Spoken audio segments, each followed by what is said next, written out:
2024 was a peak year for horror, and not just in theaters. There were a ton of absolutely amazing horror movies, indie horror movies, foreign horror movies that all came to streaming. So to end the year, here are my 5 favorite horror movies that were streaming on Shudder. Shudder is known for bringing us unique horror movies, and one that really creeped me out was stop motion.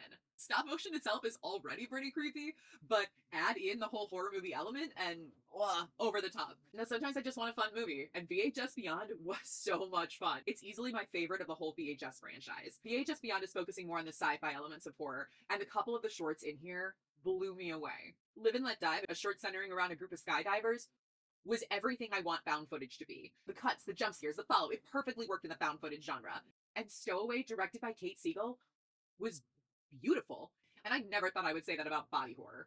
Another found footage film came to us early in the year with Late Night with the Devil. Now, Pillow Fright, we definitely call this one broadcast horror, a subgenre of found footage. But I like the story. A late night television host is desperate to stay relevant, decides to speak with a demon live and on air. But maybe you shouldn't mess with things you don't fully understand. Now, my qualms with this film did stem from its AI usage, which I don't have time to get into today. But as a premise, and for the most part, I really had a great time. Now, not all my choices are going to be found footage.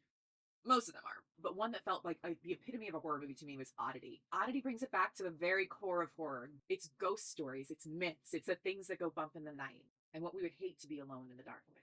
Then I have to round it out with one more found footage film. It's found footage, it's a cinematic stunner, and it's zombies. Mads. A French film shot in a single take. Creating a single take movie is daunting enough, but doing a horror movie? A bloody horror movie? Beyond impressive. Zombie transformations are always the most interesting to me, and that's what this movie was. Mads is now in my top 10 zombie movies of all time. So if you want to end your year with a healthy dose of fear, they're all streaming on Shudder.